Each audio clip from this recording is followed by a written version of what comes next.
시간은 부족하지만 논란 끝에 임명이 된 이진숙 방통위원장 이 청문회 과정에서 위안부 강제 동원에 대한 입장을 묻는 질문에 논쟁적 사안이라 답변하지 않겠다고 답을 해서 논란을 낳았죠. 뭐 좀 지나긴 했지만 제대로 짚어야 할 사안이 아닌가 싶습니다. 이 장면 어떻게 보셨는지 이번엔 이성수 교수님부터. 예, 사실은 이건 정쟁화하고자 하는 그런 입장인 것 같습니다. 제가 볼 때는 네. 위안부 강제 동원은 누구나 다 아는 거 아닙니까? 강제 동원 됐던 거고 그걸 왜 청문회 과정에서 묻습니까? 그건 너는 그러면 어떻게 생각하느냐 이런 부분이거든요. 싸우기 위한 논쟁을 위해서 만들어낸 거기 때문에 여기에서는 사실은 맞습니다. 이게 굳이 이 논쟁적 사안에 대해서 가타부타 이야기를 해가지고 그걸 어떤 끄집어낼 필요는 하나도 없거든요. 지금 민주당은 너무 심한 정쟁을 하고 있다.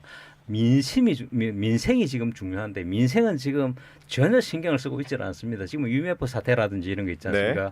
그 티몬 사태 그런 것들이 지금 더 중요한 상황이거든요. 그런데 이게 지금 뭐 그렇게 중요합니까? 모릅니까? 민주당 의원들은 위안부 강제 동원된 부분에 대해서 알고 있습니다. 대한민국 국민들이라면 누구나 다 알고 있습니다. 강제 동원은 그걸 굳이 얘기해서 물을 필요가 없는 거죠. 사상 검증하겠다라는 것도 아니고 내가 친일파냐 아니냐 이거 검증하겠다라는 것도 아니고 이런 식의 어떤 질문 자체는 잘못되지 않았는가 저는 그렇게 보고 있습니다. 네, 김 교수님. 뭐 어쨌든 지금 현실상으로는 방통위원장이 된 이후에 더불어민주당 등 야6당이 탄핵소추안을 발의해서 지난 8월 2일 날 국회 본회의에 통과되었죠. 네. 그래서 현재는 직무정지 상태이니까 뭐 향후 상황을 지켜봐야 되는데 조금 다른 생각은 그러니까 말씀하신 대로 이 교수님이 위안부의 강제성을 인정하느냐라고 하면 간단히 넘어갈 거는 인정합니다라고 하면 그만이죠. 왜 인정 안 합니까? 이게 네. 지금 저기 김낙연 동국대 명예교수가 강제 동원하고 위안부 강제성을 부정했는데 이분이 최근에 고위직을 맡았고요. 오늘 뉴스 나왔죠. 신임 독립기념관장에 뉴라이트 재단법인인 대한민국 역사와 미래의 김영석 이사장이 임명됐거든요. 이런 분들이 대부분 위안부 문제의 강제성을 부정하는 인사들이에요. 강제 동원에도 부정하는 인사들이거든요. 그러니까 이런 사람들에 다 일관성이 있는 겁니다. 따라서 국민들이 의심하는 것이 독도 문제도 연관되어지고요.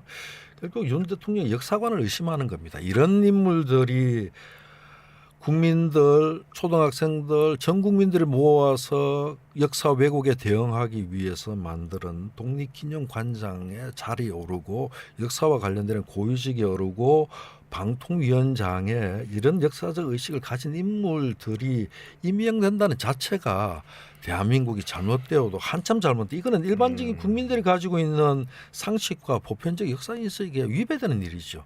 이런 인물들이 나와서 이런 의식에도 문제가 있지만도 저는 법인카드 사용했는 거 이런 거 보면은 도대체 대한민국에 이전에 우리 인사청문회 나오고 할 때에 고위직들이 가지고 있는 도덕적인 자세, 태도 이런 것들이 한순간에 어느 순간에 무너지는지 모르겠어요.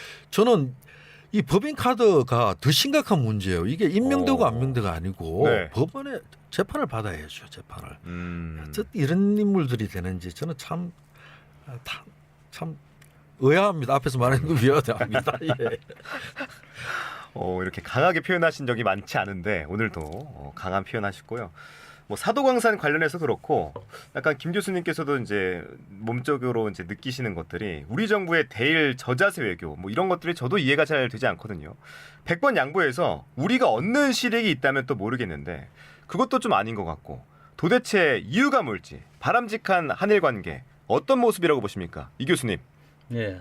지금 방금 전에 법인카드 말씀하셨는데 해명봉 법인카드 지금 아주 그렇게까지 계속 얘기하면 오늘 방송 못 끝납니다. 이게 사실은 법인카드도 중요하지만 아까 말씀드렸듯이 이건 누구나 다 알고 있는 것을 가지고 굳이 이걸 논란을 만들 필요는 없고요. 누구보다도 저도 일제를 싫어합니다. 지금도 마찬가지지만 근데 국제관계라는 우리 앞에서 국제사회를 이야기했지만 국제관계라는 것은 내가 원하는 대로 되지 않는 부분이 있습니다. 일본이 사과를 안 하느냐 안 한다라고 우리는 하고 있지만 사과를 과거에 한 부분도 있거든요. 그런데 사과합니다라고 안 합니다. 유감으로 표현하죠. 한 국가를 대표할 때는요. 아주 저자세를 취하지는 않습니다. 다른 나라에 비해서 자기들이 아무리 잘못을 했더라도 독일 같은 예외는 있긴 있었지만 그건 국제적인 관례에서도 그렇게 요구를 하질 않습니다. 잘. 첫 번째 그렇고요. 지금 사도광산이라든지 대일 저자세 외교로 그러는데 네. 저자세 외교라고 보기는 힘듭니다. 제가 볼 때는 현실에서 지금 우리가 처한 현실을 봤을 때 한반도의 안보, 공동 안보 이런 것들을 위해서는요. 지금 일본과의 협력이 필요한 부분입니다. 그걸 가지고 굳이 이걸 저자세라는 표현을 쓰는 건 잘못됐다. 그렇다면 과거에 문재인 정권에서는 중국의 구려개혁을 했지 않습니까? 북한에도 구려개혁, 김정은이 과거에 뭐 노무현 대통령 같은 경우에는 어디 가서 북한 가서 김정일 위원장을 대변해 준다라는 이야기를 대놓고 했습니다. 이건 그렇게 본다면 매국이 돼 버리죠. 그건 말도 안 되는 소리. 국제적으로 우리나라의 대통령이 김정일 변호해 준다라는 말이 안 됐듯이 그렇지만 그런 것들이 왜 넘어갔느냐 하면은 네. 이거는 국제 사회에서 어느 정도 용인이 될 수 있는 그런 제수처도 있다라는 겁니다. 그러한 것들을 봐야지 현상적으로 나타나는 용어 몇 개 가지고 그 사람의 어떤 역사관이라든지 그 사람의 사고방식을 모두 판단하겠다. 그건 저는 그렇게 단순하게 봐서는 안 된다. 특히 국제사회에서는 국가 간의 관계는요. 어떤 경우에는 내가 손해보는 것 같지만 그게 이기는 것일 수도 있고요. 내가 지금 이기는 것 같지만 고집 세워가지고 기분은 좋죠. 기분은 좋지만 그게 자체가 오히려 마이너스가 될 수도 있습니다. 그래서 이러한 부분에 있어가지고 실익이 아니든 맞던 이런 것들보다는 네. 우리가 국제사회의 흐름을 어떻게 잘 이해하느냐 이것이 중요하다고 저는 보고 있고요. 그래서 지금 현재 우리나라의 정부의 일본에 보면 물론 그렇게 보는 관점도 있겠지만 저자세 외교는 절대 아니다. 현실적인 외교 정책이다. 이렇게 볼 수가 있습니다. 뭐 과거에 우리나라 조선 시대에 광해군이 그랬듯이요. 청나라한테 군대를 보내고 할 때 그게 저자세가 아니거든요. 중립 외교를 한 거죠. 그러한 부분들이 필요하다. 저는 그렇게 판단을 하고 싶습니다. 네. 김 교수님, 바람직한 한일 관계 어떤 모습으로 좀 다가가야 할까요? 예, 국제 정세를 바라보는 입장 차이는 있습니다. 입장에 대해서는 존중을 하는데 현재 상태에서 중국의 팽창을 막기 위해서 미국이 주도하는 한미일 삼각 동맹으로 중국을 봉쇄한다. 그런 의미에서 한미일이 또 뭉쳐야 된다. 그런데 한국하고 미국하고는 주고받고 있는 건데 한국하고 일본은 그 사이에서 소원했죠. 미국이 중간에 나서서 굉장히 좀 잘해보려고 했는데 자 문제는 그 내면에 여러 가지 문제가 여기는 복잡하니까 제가 설명을 안 드리는데 네. 결국은 외교라는 걸 주고받고 있어야 되죠. 제가 최근에 다 봤을 때는 우리는 주는 게 있는데 받는 게 없는 것 같아요. 지옥섬이라고 일컫는 군함도 이번에 사도광산도 세계유산 등재와 관련돼서 우리나라의 동의를 얻어야 되거든요. 그러니까 하는 건 좋다. 동의를 하는데 단 강제라는 게 들어가야 된다. 강제 동원, 강제 노동이라는 게 들어가야 되는데 그걸 어떻게 보면 외교부도 거짓말하는데 이게 강제란 말이 안 들어갔거든요.